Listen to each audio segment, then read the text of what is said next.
goody, here it comes. Welcome to the Cinema Psycho Show. You are interested in the unknown, the mysterious, the unexplainable. That is why you are here. Oh my God, don't stop now! With your hosts, Bryan, John, and Elaine. Welcome to the Cinema Psycho Show, the madhouse for film freaks and film fans of all types. I'm your host, Bryan Connington, joined by my fellow co-hosts and filmmakers, John and Elaine Woolscroft. Good morning, afternoon, or evening, whenever the hell it is you're listening to this. Well, I can't do better than that. Wow. Wow. So, we're on episode 11. We made it through 10. The Fightin' 11. That's going to be a common thing now. Fightin' 11. Only every episode. When we get to 200, it'll be the Fightin' 200. And so we'll go ahead and... All been replaced by then. With probably like a wisecracking, like, animal sidekick, you know? Ooh, you'd be a fetching raccoon. Like Poochie. You know, on The Simpsons. Well, I think you'd be more like a CGI raccoon, personally. Or we could say the part of John will now be played by Blaze. Because, you know, we got to get a young, hip guy coming in here. Be like, guys, let me tell you about some movies. And then he's going to be on his phone the whole time we're recording, and I'll be like, you got to go, dude. Yeah. So, we got a hell of a show for you today. I mean, I know I say that. I say that every episode. I feel like it's really true today, though. Yeah, we're lying every other time except now. No. I don't know. Tiptoes was a hell of a show. Yeah, it was. I loved it. Whether it was good or not, we can't be sure. And at this current moment, I have not had _wood email me asking for, you know, because we called him out on the Tiptoes episode. He was the one who left the very glowing remarks about the movie on IMDb. Oh yeah, no answer. I have not had any shots answer. Fired, no response. No shots fired yet. Yeah. Come on, pussy. Whoa! There. I think you can settle this shit down. Whoa Just there. Just Whoa kidding. there, We Hoss. love you, sort of. Okay, but yeah, we're gonna be talking about X-Men Apocalypse, Indubitably. and we're gonna open it up with some news. Oh, so, yeah. Elaine, you want to take the lead on this one? Yeah, dude, I got some good stuff for you fucking nerds. So, everybody has their, you know, Princess Leia buns in a twist because there's been a lot of rumors about Rogue One. It's been, it's 40% of the film has been reshot and like all this shit that's going on. Did they say 40%? That's what I had heard. And I just want to tell you guys, it's not fucking true. I have the real deal. There was an article released on Entertainment Weekly's website with a lot of the inside scoop and the rumors that there have been reshoots. That is true. So they're reshooting some of the film. They're doing it for both character clarity, so that like the character motivations are clear, and for character development reasons. But it's not big portions of the film. It's not big scenes. It's scenes within scenes. So it's a lot of reshoots of like having a conversation in a cockpit. Like that's it. So that's the first aspect. What about the rumors to lighten up the movie? Those are actually totally false. Really? There have been no test audiences for the film. Okay. And there's unlikely that there will ever be any for a Star Wars film, according to sources at Lucasfilm. Yeah. So it's not a content change at all. They're not trying to make the film more family friendly, and they do actually say it's going to be quite a bit of difference from Force Awakens, because this is a war film. You know, it takes place before the events of A New Hope, you know, directly before, and it's all about the plan to steal the Death Star plans. Right. And get them back to the rebels. So there's no credence to those rumors. They are doing reshoots, but their timeline for this is so aggressive. They want to have a final cut done by August, and then they're going to score the film in September. That's even earlier. Very tight. Even earlier than what happened with Force Awakens last year. Well, they were doing stuff up until... They were reshooting in October. Oh, my God. You know, so it was right until the last minute, but they would not be on this aggressive of a timeline if they had that much footage to reshoot and to replace. So, I mean, pretty much everybody at, you know, the script supervisor level, everybody that's working on the film, they kind of laughed about the rumors. It's not 40%. They are doing some reshoots, but those were always planned. Right. I think the big thing, though, is that a lot of movies do reshoots. Like it's a common thing. Well, they build it into schedules now. That's what they do. They have the extra buffer room for the schedules to allow for more shooting. And what happened, I think, that spurred all these rumors is that they changed them a little bit. They were supposed to do the reshoots a little later, and they knew what they wanted to change. Yeah. So they went ahead and did it. And they're in the process of doing it now. So I find it odd that they would do a reshoot without a test audience. Like, how do they know anything's wrong? Well, I mean, the initial test audience is always the producers, the people who, or two people working on the or two people film. working on the film. I I mean- think they've been working with the script and they thought some stuff was unclear.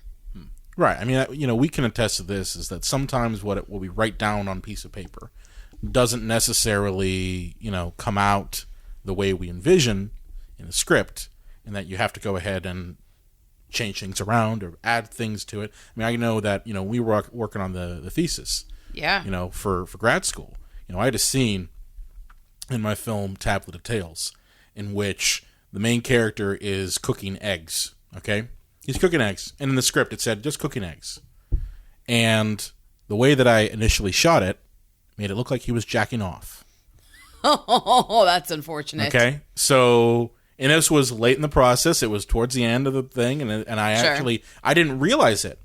Okay? Like, I had shown it to a couple people and no one really said anything. Mm-hmm. I think they knew, but I don't think they wanted to say, hey, it looks like your main character is, jacking off Is that in why the there kitchen. was that line of dialogue in your film where you said, "I love making eggs. I'm certainly not jacking it." He never said that. But I thought no, that was the line. But no, the solution though in the reshoot that I had to do was very simple. I just got a close up of eggs being cooked and insert that in, and it basically it solved the problem. Yeah, and I think what's and then going you had on. delicious eggs afterwards. Yes, True. yes. I think this is exactly the same situation. I think it's easy to think that they're doing this whole, cash grab with all the films and everything, and they seem kind of cynical about it, and like they're just, testing it through audiences, and they're just, bowing down to Disney. But I mean, I think that the people making the film care whether it's good or not, and they care Absolutely if it makes they do. sense, Yeah, and that's all that's happening. So, But the studio cares that it's profitable. but it will be anyway, so it doesn't matter. But But they said there's never been a test audience on a Star Wars film, and there's unlikely to ever be. I think the thing too is that this is probably the prequel that we all should have had. And I Wouldn't think that be nice? that's why there's so much pressure on this thing to get it right. They have to. I mean, honestly, I give them props for this. I know, John, you're kind of in the fuck Star Wars and the new shit arena. A little bit. You Just a can go back and smidgen. listen Just to a our older smidgen. episodes. Just Yeah. a smidgen. But I think that the prequels have left such a bad taste in the mouths of not only fans, but I think even, Lucasfilm, under, Disney's leadership, knows that it's something they don't want to talk about. I mean, it was so much that in Force Awakens, the only mention of the prequels at all was that clone line. That was it. It's true. Okay? And I think because of the fact that this particular film falls so close, it's the closest thing to the prequels you're going to get, that they are trying to make sure that they don't fuck it up too bad. And they, for good reason. I mean, I there's can't blame a lot them. to I really atone can't. for. A lot to atone for. Please do note that I do like New Hope, Empire Strikes Back, and Return of the Jedi. Oh, we know, you fucking hipster asshole. Speaking of Return of the Jedi, how about that line in X-Men Apocalypse where they really zinged Brett Ratner, huh? Look at you! Wow. You know it's just going to be He his does mission. it again. You know it's going to be his mission forever.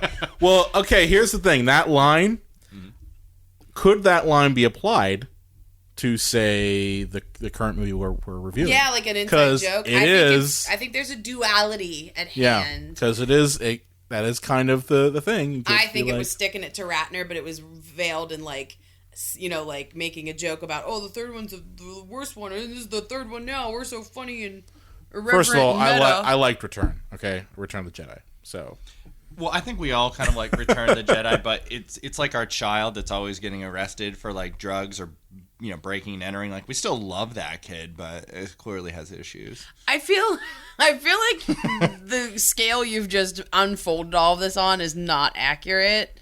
There's a big difference, I think, between the movie with the like otherworldly teddy bears and getting arrested for drugs. No, they're about the same.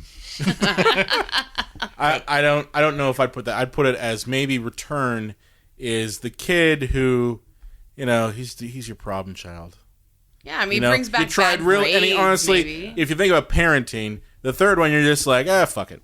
You spent a lot of time on that first one. The second one you're like, okay, here's what I'm going to try to fix from the first time around. Okay, because you're new, you didn't know what the hell you're in. And the first one you're like, you know what? I'm really going to be like a helicopter parent. Second one you're like, I fucked some things up with that first one. Let me go Nah, and screw it up. And the that's third the one, you're general just so feeling. exhausted because you spent that much time 2 times around. You're just like, you know what? Give them some bunch of teddy bears and call it a day. But so X-Men. What'd you guys think? Just initially, X-Men Apocalypto. So, Apocalypto. so like, I feel like I can be split into 2 parts when it comes to a movie like this because they're so fun. They can be so fun. Yeah. So I feel like I can peel that half of me off. She had a good time. It was entertaining. There was CGI and shit.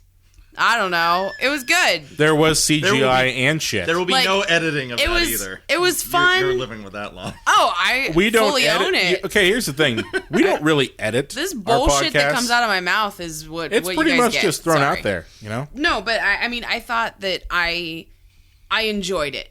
Okay. I thought it was too long. Even the part of me that enjoyed it thought 2.5 it was too hours long. It was really fucking long. I didn't even sit through the credits to get the end credits scene. No, oh no, I didn't either. Fuck it. You know, no. Granted, I had to pee just see really them bad. online now, I had to pee really bad. Well, I already know what it so- is anyway because my mom like texted me. She's like, "What the fuck did that mean?" Mr. Sinister. It's hard, for the casual fan. Well, like I thought I've read maybe- the comics, and sorry to dive. By the way, we're gonna spoil the shit out of this movie. Yes. Oh yeah, Yeah. fuck. So if you Yeah. don't, if you're like, oh, why the fuck did you spoil the whole movie? Yeah, we don't do spoiler-free reviews on here. It pretty much is we have just. nothing to talk about if we did. Yeah, we did. I mean, the whole show would be like 5 minutes long. And clearly, you know, if you've been listening to us for the past 10 episodes, you know that we really don't give a fuck about that. And the movie's So- been out a while, so deal with your life. Yeah, it's been out at this current time that we're recording. It's been out for, I think, what, 5 2 days, weeks? guys. I like No, that. 2 weeks, I not like that 5 we. days. I like that we immediately, by the way, just like got like really aggressive and we're like, "Fuck you! Here's the spoilers." Like we got really. But that's what intense they love really about fast. us, okay? I think it's been out for 8 days, but No, Yeah. it premiered the May 2 weeks ago. yeah May 27th. And isn't this the what day is It was like a week and a couple. I mean, it was like It 8 was- days. Oh, by the time. Yeah. like 8 days. 8 days. Fine. So, but anyway, yeah, I kind of agree with you. It was very fun. Okay, and you know, I don't have the same visceral reaction that I had to say a certain Batman v Superman movie. I mean, it didn't make me like want to cry. Like, No, it was so no, terrible. And I- I didn't laugh at any part of it. But I think that was the main problem. One of the problems that I really had with this film was that I think that the sense of humor was terrible. They just had these really one-off, Yeah. quippy, stupid lines that There were were shifts supposed. in tone. I think Yeah. is the best way to say it. Yeah, And it was supposed to Yeah. be our injection of humor into the piece, but none of it was really that funny. I guess my big problem with it was, one, you know, you've got a great character like Apocalypse, who's got a lot of history, okay? Like, I mean, literally, he has a lot of history. He's been around since almost the beginning of time. It's He true. was Okay. like an Egyptian. But, you know, he's got such a diverse background in the comic books, okay? Mm-hmm. And they didn't really pull much from that. They pulled like 1 or 2 traits. I know that it's like, well, it's a movie. They have to fit this into 2.5 hours. How do you do all that? Well, it's very simple. You just go back to the source material and you're like, okay, what's essential, what's not? And I mean, yeah, they pulled the whole I need the strongest to survive shit. But, I mean, he really didn't shine as a villain, you know? I mean, I'm glad that they spent the extra $100,000 to get rid of the purple hue out of him so he doesn't look like fucking Ivan Ooze, as we saw in the promotional materials. Oh, that's right. You know, that was Singer's big thing. Yeah. Is he's like, don't refer to him as Ivan Ooze, even though the stuff before, which I don't know, why would you put out those promotional pictures and not doctor them to look like they're going to look like in the movie? You know, like, I don't understand that. But the point they probably is... got the backlash and we're like, oh, fuck. You mean we can't make him purple? But I guess for me, like I was telling you, John, before we started, that I loved, you know, First Class. I loved Days of Future Past. You know, I love those 2 movies. Why? Because they had some heart to it. There was more than just explosion, building destroyed here. This there movie was paint by the numbers. It really It was. and there's a wry humor, especially to Days of Future Past, where I think because it's so like the source material is so dark, the humor was well written and served as a relief to the darkness. It balanced it out really and in well. this case, it never really had any. And like so often with comic book movies, it just didn't seem like the stakes were really that impressive. You knew everybody was going to be okay. You're like, who's going to fucking die in this one? And I mean, yeah, you had Havoc die, which, I mean, I was like, okay. I mean, the only stake that I found that, I mean, I knew what was going to happen was Magneto's family dying. See, and I didn't know anything about that. I mean, I knew that was going to happen just because that would, in a storytelling way, him that would have to be the thing that happens to cause him to become Magneto again. He would have to have I thought this was something that happened in the comics. I mean, that did happen in the comics to some degree, but I mean, it wasn't necessarily paint by numbers from the comics. I see. He what did you're have saying. his family die in one iteration of it, but I just felt like, okay, you knew that was going to happen. You knew those people were doomed the minute they were on screen, because there's no way that he would become Magneto again unless something like that happened. It's true. Well, here's my question about him in this movie in the first place. Do we even need Magneto in this movie? No, you don't. Absolutely not. And I think, it's one of those situations where you can get somebody really overexposed, and if you want Magneto to be, a great villain, you don't want to turn it into the Teenage Mutant Ninja Turtles cartoon where it was Shredder every week, and nobody. Well, Shredder worked for Krang. Okay, everybody knows that. But it would have been good in maybe like The Last Stand, which that movie had all kinds of issues. Jesus but that Christ. movie, this one, did not have Magneto in it. You can focus on other villains so that when Magneto does come back, it's a little more interesting. But that's the problem compelling. when you have the business aspect of films. I mean, Fassbender. contract. Yeah, he's under contract. He probably puts butts in seats. He does. Like, he's not hard to look at. So, I mean, it gets the girlfriends He's to agree also to good come. in the role. No, he's a very good. I love him as Magneto. I am making a list and ticking things off on my fingers. Listen to me. Sorry about the fingers. But yeah, I mean, and he is great, and I've heard that he's a good guy to work with. So I mean, there's a lot of reasons that he would stick around. But he has a giant penis. I'm so glad you interrupted me again for that bullshit. What? Have you seen Shame? He has a I have not. big wiener. You're actually good for him. You're actually saying this from factual and not just saying. I'm not saying I words. paused it. I'm not saying I was cooking eggs while watching it. No, but good for him. Are you done? Sort of. We'll see. Okay, please Have continue. you finished? Please is I guess the question. Have you finished? But no, I think that this is what happens when you do have like the business aspect of things. He's under contract, and they also have to make these movies every 15 months, or the rights will revert. Yeah, I mean that's definitely a thing. Which I mean, Fox, Which this isn't how stories should be told. All they pretty much have is Deadpool and X-Men right now. So yeah, they're fighting off Marvel left and right. And this isn't how stories should be still told. Have Fantastic Four? Do they still technically have the rights after that Abomination? They do, but I've heard rumor that they are trying to get rid of it. They're trying to give it back to Marvel simply because of the fact that they can't get a good movie out of that. I'm just saying. I'm going to say it right now. I don't care if it's this studio or if Marvel and Disney own it. Fantastic Four is an outdated idea, and you can't translate it into a movie. I don't care who makes it; it's still going to be bad. I agree. I really don't. I don't think it's from a different time. Like Spider-Man and X-Men can evolve with the times. Fantastic Four really can't. No. Plus, I mean, how many other superhero team-up movies do you have out there? You've got Avengers, you've got X-Men. I mean, do you need another one? True. I mean, fucking Turtles too. Justice League coming up new. I mean, next. Yeah. I mean, that's it just doesn't work. I mean, I guess for me the biggest thing was no humor at all. Like there was really devoid.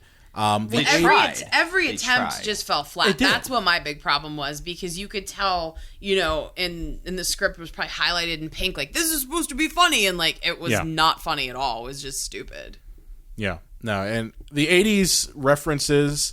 I mean, there weren't any. I mean, at least in Days of Future Past, they really played on the '70s references. That could have gone horribly wrong, though. The '70s references thing? No, in Apocalypse, like if Nightcrawler started like moon dancing or something. Oh, you did have that though.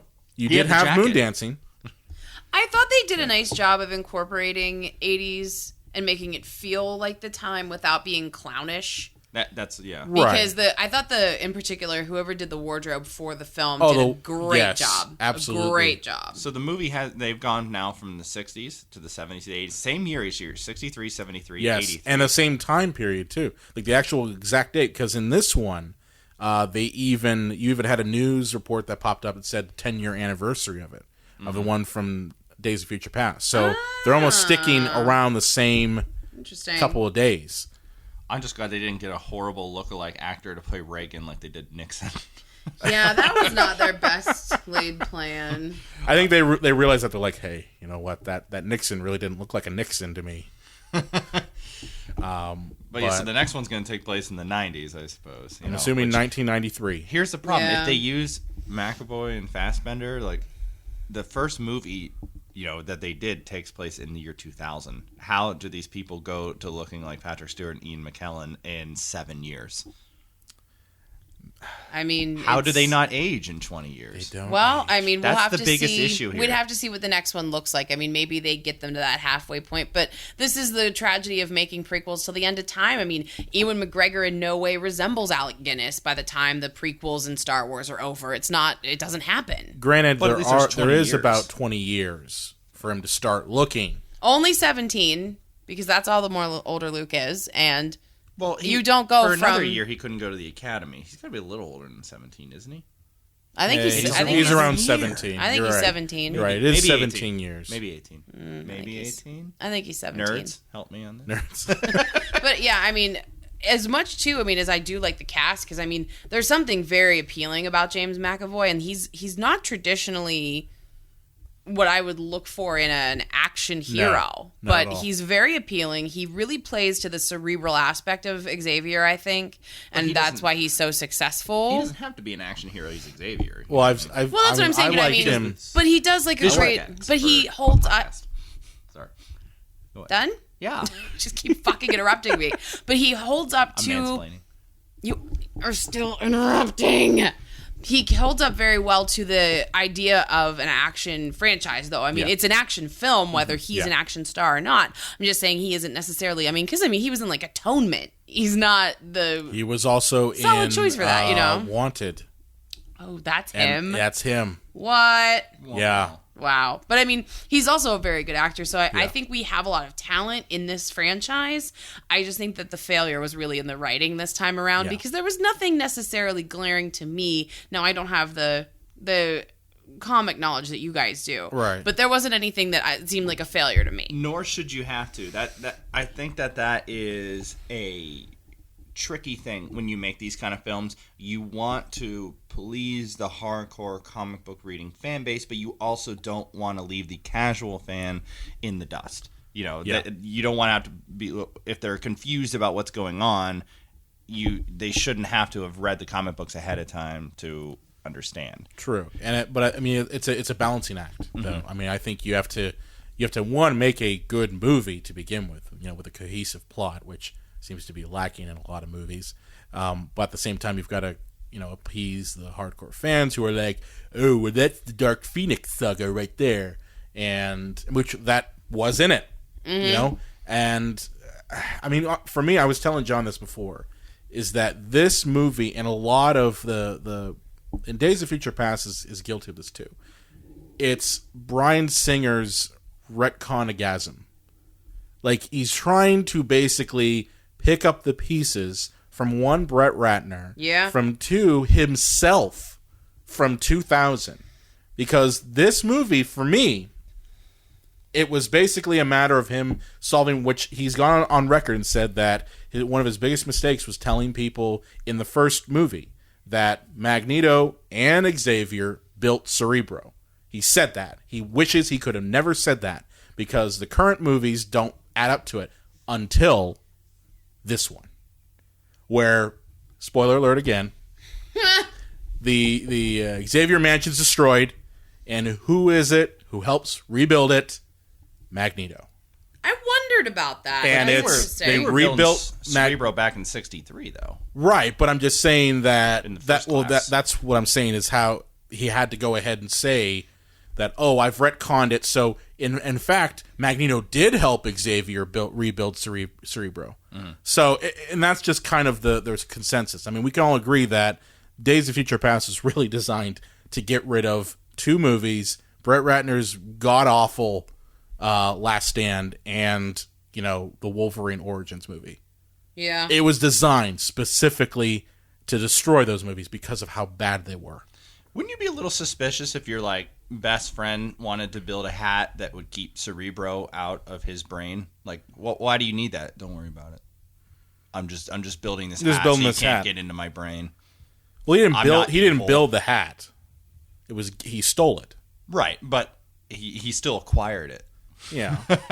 Would you want your best friend in your brain? Maybe. Then they can see the madness. Well, what did you guys think about some of the other characters? I was disappointed that they didn't do more with Jubilee.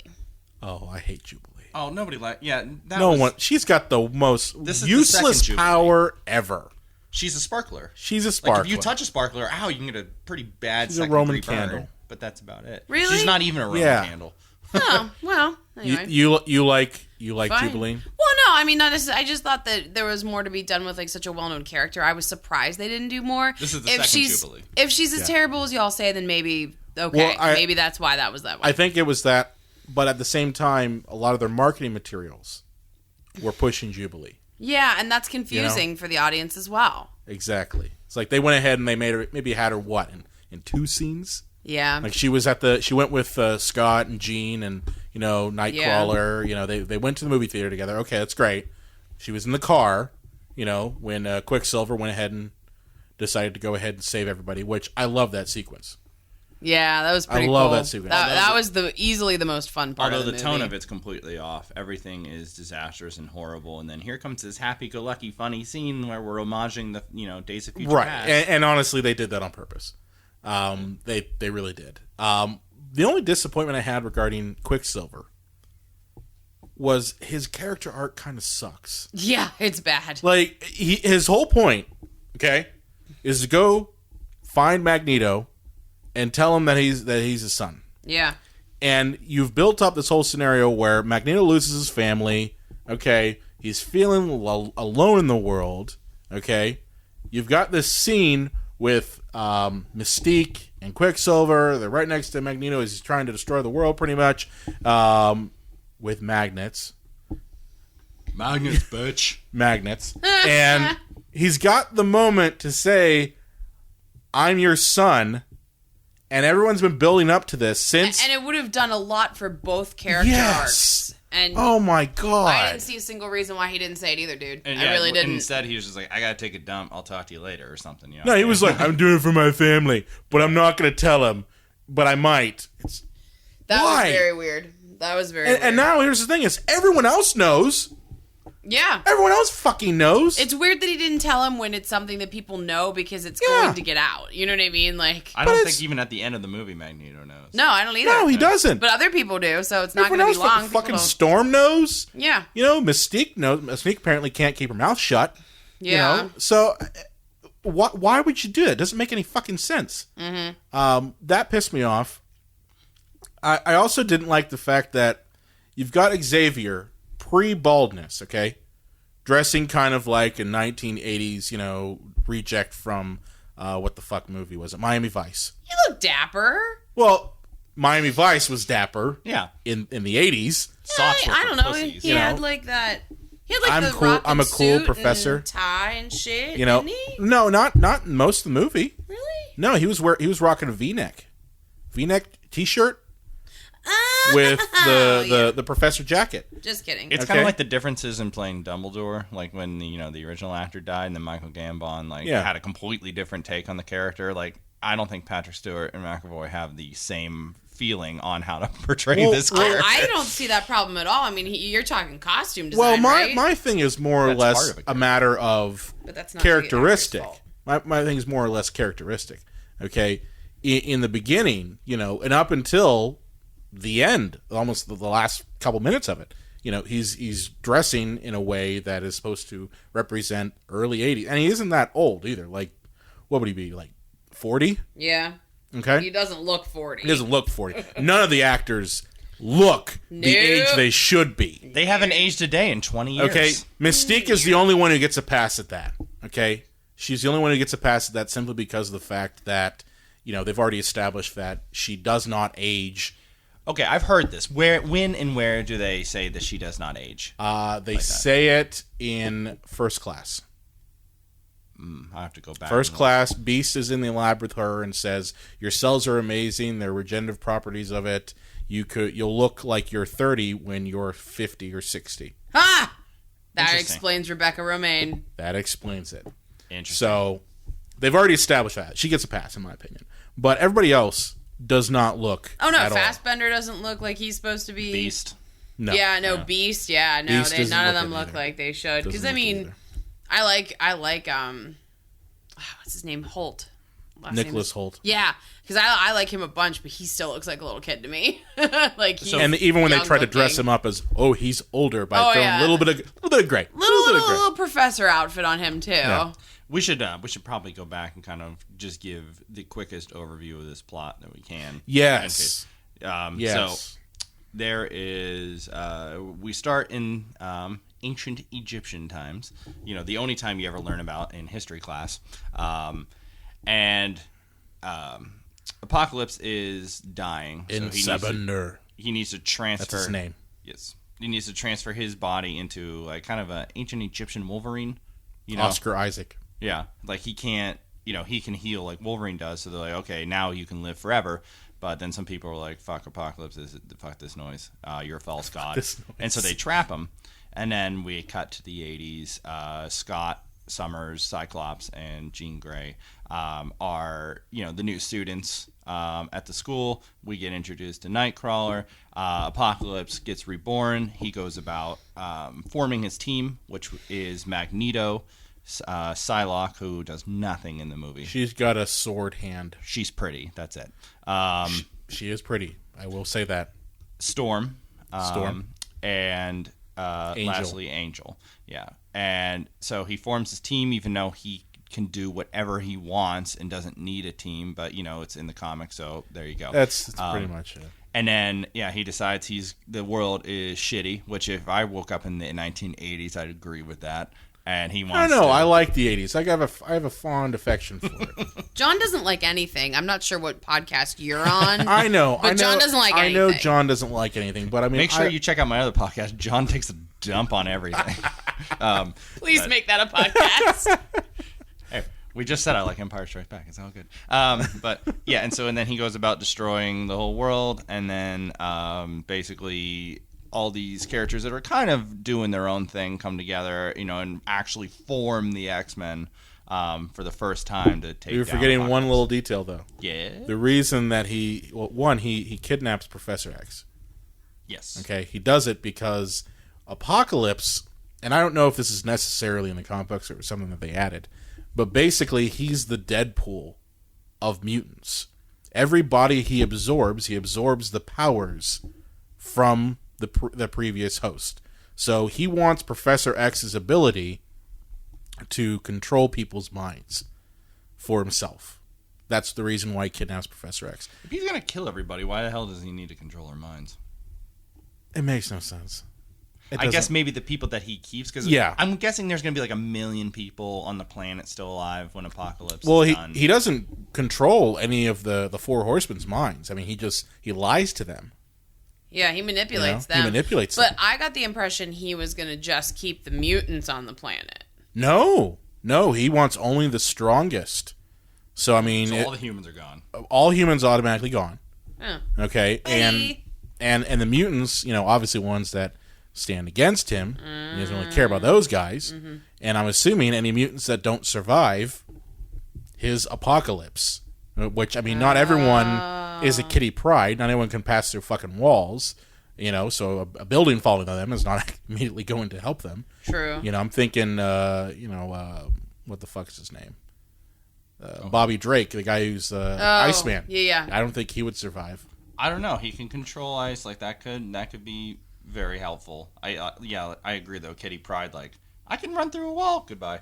You're Yeah, dead. I mean, who doesn't need their drink to be made frosty? I'm sorry. I feel like Drake I'm is sorry. on the Jubilee would not survive. Sparkler Girl's out. Is that her? I mean, is that her power? That's all she does. Is that literally her She's a power? sparkler. She's isn't the term technopath or something like that? Like she causes sparks with electricity, so it doesn't do anything. Like all she does is cause fireworks. I thought she was cool. I guess she's lame. Well, My bad. they pushed her in the TV series that we grew up with. That's Yeah. so we would have somebody we can be in common with. Yeah. Because I all these guess. characters are Yeah. larger than life. But Jubilee's like, she's a teenager. She likes chili fries. She likes chili fries. But yeah, so Apocalypse goes ahead, kidnaps Professor X, and is going to try to transfer his body into him, which I'm going like, but he would be, he's kind of, paralyzed. I guess if you can control everyone's freaking mind, you don't give a shit if you can walk or not. Is Xavier more trouble than he's worth? Like, his power can be evil. Like, what can he do that's positive with his power? And then everybody tries to manipulate it to kill everyone. Well, shit, John, I'm going to go home now. Stryker Thank you did for it. basically. As always, thank you yeah. for taking a I dump think on you just everything. took a dump Wolverine on- should just be like, shh, put a pillow over his face. What when did you he's think of that sleeping. Wolverine cameo? That was so unnecessary and fucking awesome. It really was. It was so stupid fan service and completely unneeded. But I couldn't get by how cool I thought it was to be rational about it and just how unnecessary and stupid it was at the same time. Yeah, I dug it Yeah. too. No, What that guy said. I dug it. The only thing that bothered me, and it's a logic plot hole thing, was what happened at the end of Days of Future Past. Yeah, let's start talking about Okay, at the end of Days of Future Past. Go ahead, Okay, and Brian. this this was your thing about the Bryan Singer dump on continuity between movies. Okay, so at the end of Future Past, you're pretty much convinced that everything that we've known has changed. Okay, I'll buy that. All right. Which makes the first three films Stryker. irrelevant. Yeah, what exactly? Stryker is on a boat. He pulls up Wolverine from out of the Potomac, and is like, "What do you want to do with him?" And he's like, "Oh, I'm going to put him in my super secret Weapon X program." Okay, could have left it there. Could have stopped, but no. He doesn't want to do that. Singer doesn't want to do that. He wants to leave you with a gotcha moment. Okay, and what's the gotcha moment? That Stryker was actually Mystique. Dun dun dun. Yeah, which is really stupid. It's like, one, how the fuck did she get between the thing going down in, with the president over on a boat with Wolverine in the amount of time that they did? Yeah. Because it almost was happening concurrently. And how does she even know that Stryker has a Weapon X program? Exactly. It makes no sense. And then in this one, the actual Stryker has Wolverine. So, what? Somehow did she like say, hey, you know what? I'll give Wolverine to the real Stryker, although I'm supposed to be a good guy now. That just bothered me to no end. It made no sense. So let's talk about continuity. Yes, in these please. movies. But Okay. that was my big problem Yes. with it. And that opens the floodgates. So the first three films, even if you have your problems with them, that's kind of irrelevant. And they work fairly well in terms of continuity. Now, a good thing to note is in the third film, they meet a young Jean Grey, and pronoun is Xavier and Magneto. Photoshopped Xavier and Magneto. Keep Now- that in mind, too. Xavier's walking. He doesn't have the wheelchair yet, and it's supposed to be the 70s. Then they make X-Men Origins Wolverine, which... It's supposed to take place in the 70s. Yeah. Late 70s. 3 Yeah. Mile Island incident. So we get, basically how he became Weapon X in this one. Once again, at the end of that movie, Xavier still walking, hairless, in the 70s now. Yeah. He recruits Scott Summers, Cyclops. So now we have our first iteration of Cyclops in that movie. You also have, what's her face? The Diamond Girl. I forget what her name is. Oh, Shit. The one that January Jones played? Yes. Different, same person, but different character. I'm sure it'll come to me. Yeah, it'll come to you. But so Emma Frost. Emma Yeah. Frost, Oh, nice. I was looking it up. I know my comics.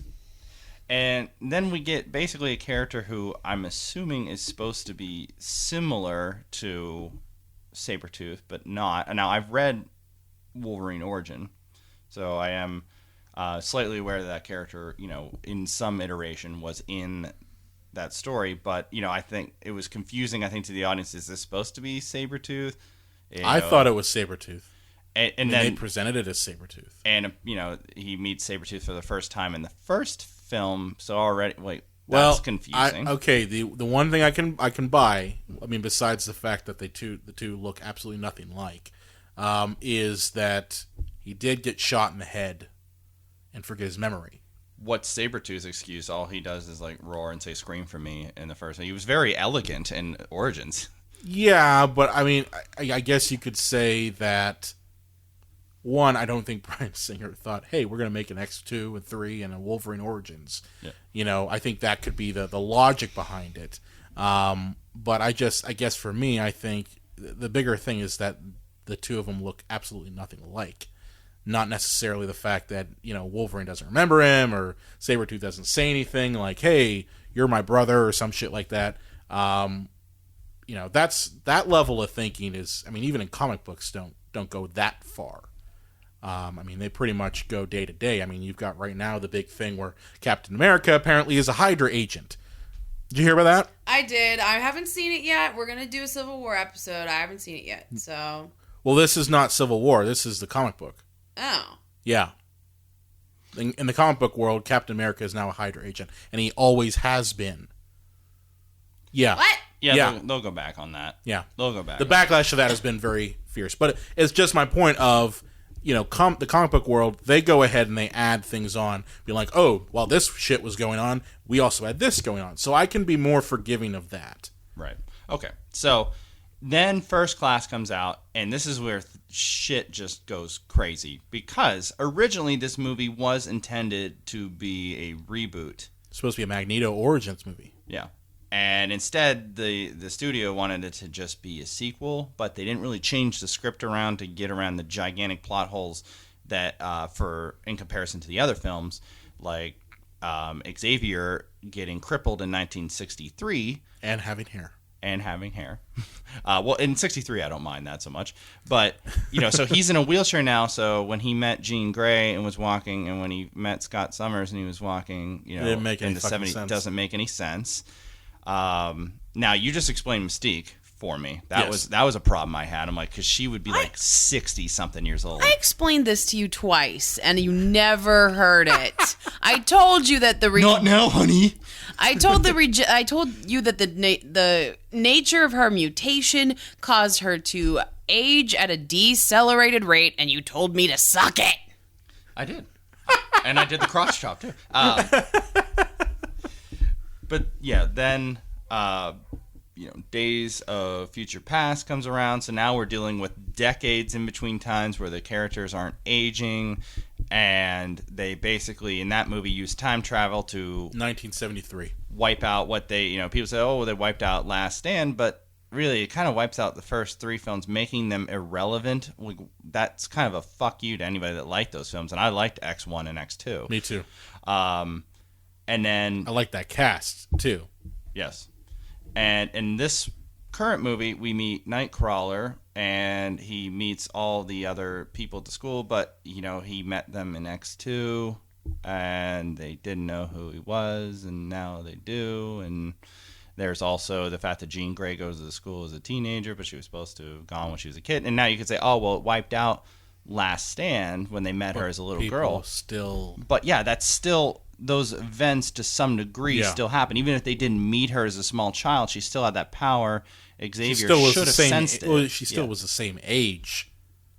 Like that hasn't changed. You can make the argument that, well, okay, so let's say Jean Grey's parents didn't bump uglies and give birth to her at a certain time. Hot. Okay, but still you could say, well, Phoenix didn't light up. Well, but you could still say, well, she actually said she was 7 years old when the events of Days of Future Past happened. So she's already been born. So time travel continuity-wise, any changes would have happened after Days of Future Past. My head hurts. Yes, that's a problem. It's a muddled fucking That's mess. the problem. That is the biggest problem with the X-Men verse, if you will, is that for every single time that Bryan Singer tries to go ahead and fix a problem with the continuity, he ends up causing a million different other problems with the continuity. It's a self-fulfilling prophecy, basically. Well, you look at Stryker, who is, I apologize, I don't know the actor's name, but he's, a young, virile young man working on, Wolverine. I could see him being the same age of Brian Cox. Brian Cox is like a bloated chicken nugget. Like, how is that the same person? Plus, in X-Men Origins Wolverine. Okay, a bloated Southern chicken nugget. Okay, that is important too. But yeah, I mean, but then there's another Stryker in the X-Men Origins Danny Wolverine Hurston. film. Yeah, there's 3 Strikers, all different ages, and it's just they had a sale on Strikers. Yeah. Okay, that's what happened. Stryker outlet. Yeah, But these movies just do not work together. You almost have to just watch them by by themselves. the way, Deadpool fits in there too.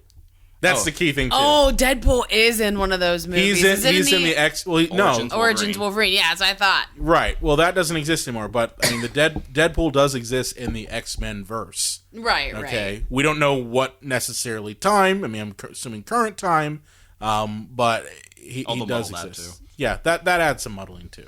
Although- Interesting. All of the Deadpool fanboys were upset that they sewed his mouth shut in X-Men Origins Wolverine, but there is a scene at the end of the movie where his mouth is Yeah, but that scene broken only open went out to a couple because theaters. people were so pissed. Yeah, and they went back and reshot it because the audiences were so pissed off that they didn't do service to Deadpool. But having read a couple Deadpool comics as a kid, I'm actually amazed that there was that big of a Deadpool audience. Big fan base to freak out. Sick burn. Sick burn. I don't mean I don't mean in a negative way. He's just that you got your A team of your Spider-Mans and your X-Men and I'd say he's on the C Iron team. Man. Yeah, I'd say he's a C team. and I enjoyed the Deadpool film. Oh, I I enjoyed loved the it. comics, and I have nothing against the character. It's just he's not if you ask the average person on the street, they're not going to say Deadpool. They're going to say Wolverine, Spider-Man. I always saw Deadpool as basically the, he's kind of like the version of Scream for horror. He's the comic version of the meta, if you will, of the comic book world. That's world.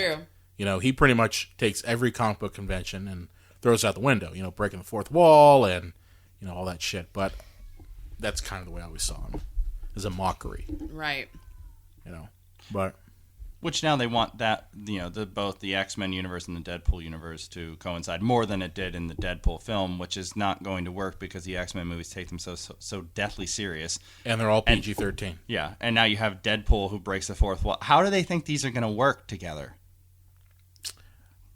I guess, honestly, I guess they think, well, if we have Deadpool show up, he'll be our only F-bomb that we're allowed in a PG-13 rating. Like in this particular movie, When where you Magneto have dropped it? Magneto drop the F-bomb. Because they're only allowed one. Wouldn't Okay? it be awesome too if they did have a Deadpool X-Men movie and you could tell that Deadpool, because it's so meta, he was keeping himself from swearing at every turn. He kept cutting himself just off, and blows he was off. saving Blows himself. up. He was saving himself for this one F-bomb that he knows he's allowed, and then somebody else just rips out with it, and he's like, "Wah!"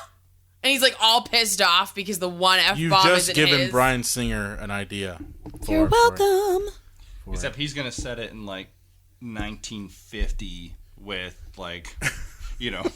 Gambit, who's 25. And No, that's not what it'll be either. It'll be 1940. Or not? No, it'll be 1950, and Professor X will think, "Hey, well, you know what? I want to create my X-Men with Cub Scouts." and it makes continuity sense. Just deal with it, assholes. I'll tell you what.